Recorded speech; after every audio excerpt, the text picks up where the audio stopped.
Oh hey everybody, I'm back with another video. It's the new Natty Light Seltzer Sours Green Apple. I have been trying my whole life, not really my whole life, probably the past 5 to 6 years, to figure out how to make chicken breasts reheatable so that it doesn't suck and taste like a shoe. And I finally figured it out. It's a brine. It's not that big of a secret. It's a chicken brine. And I'm gonna show you exactly how I do it. If you've never heard of a chicken brine or a brining in general, I'm gonna show you here. It makes chicken not only like just moist, but tender and probably like, I don't know, the best you can get out of chicken breast.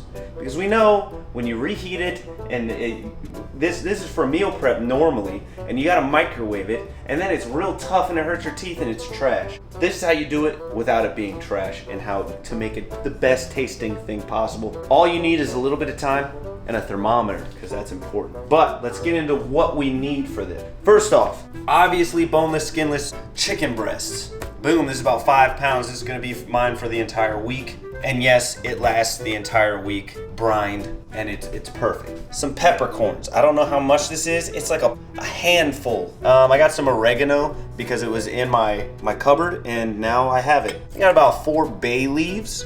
Coarse kosher salt. Has to be kosher salt, can't be table salt. And then I haven't used sugar yet, but I keep reading about using sugar, so I'm gonna do sugar this time on camera to see if it changes. Apparently it changes the caramelization of the chicken when it's cooking. We'll find out. I'm gonna use this as well, so it's probably gonna be a 1/4 cup of this, maybe 1/2 cup of this. Need a whisk, measuring cup, big enough bowl for all this stuff. And you know what? I need to weigh this out because I don't know liters.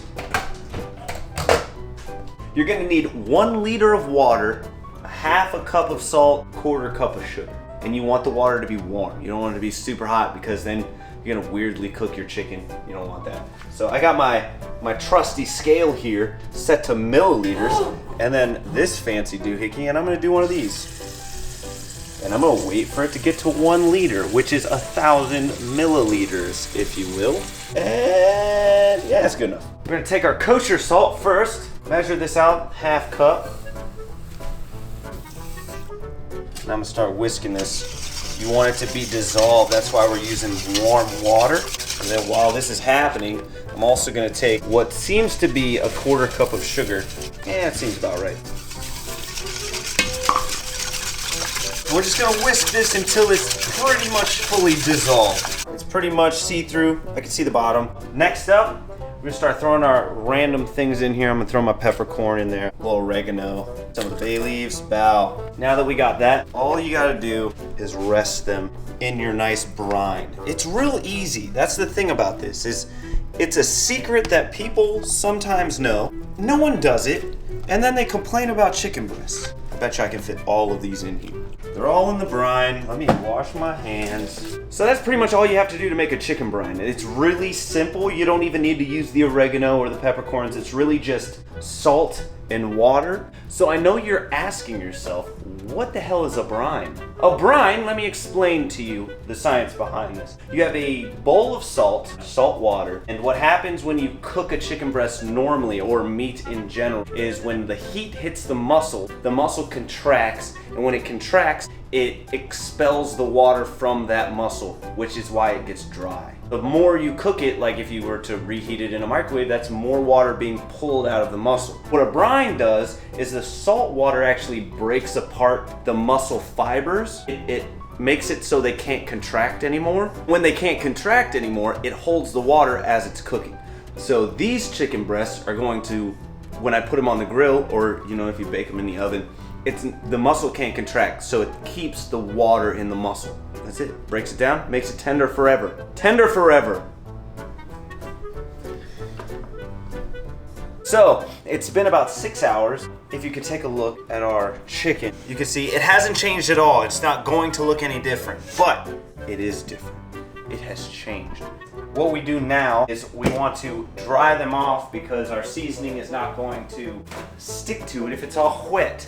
So I just take some paper towels. First, I'm gonna drain this out of the sink because we don't need it anymore. I'm going to lay these out on a nice piece of paper towel to kind of dry it off a little bit.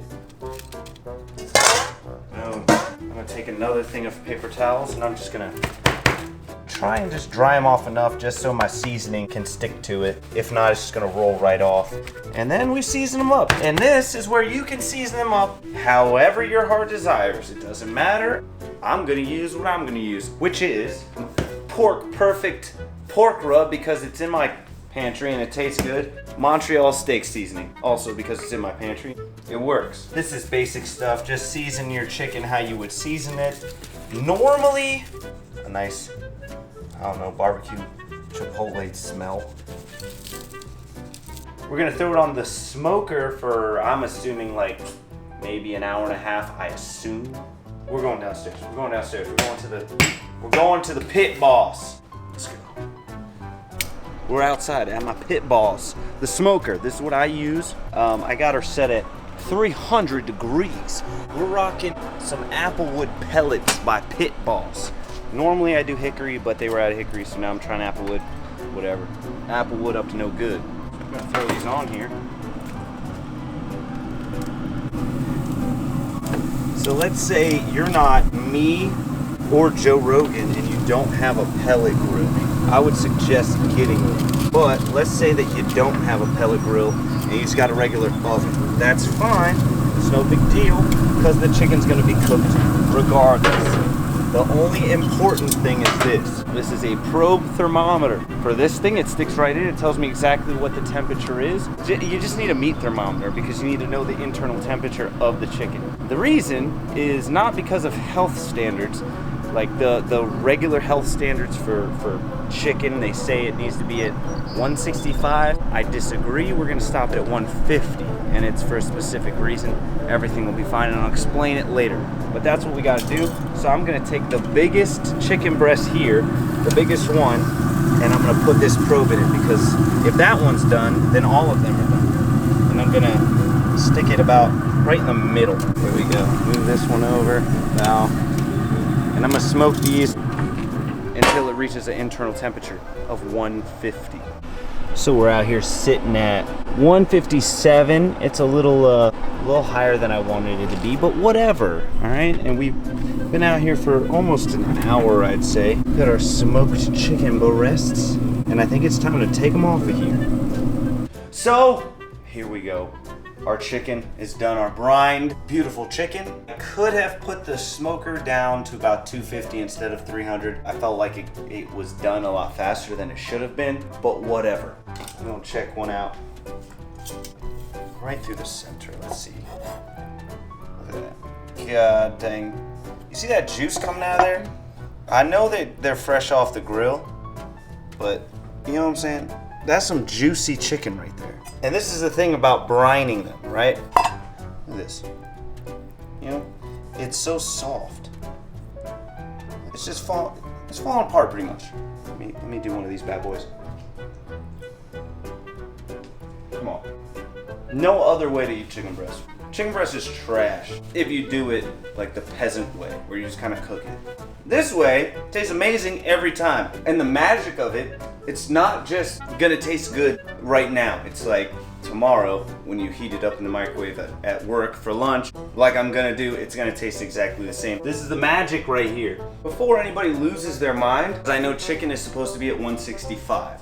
The reason they say it's supposed to be at 165 is because then it's like bacteria is, I think, instantly gone. It's instantly killed. Cool. The thing is, bacteria goes away at 135, and if you're at 155, 150, and it stays at 150 for I think like 2 minutes, it's done.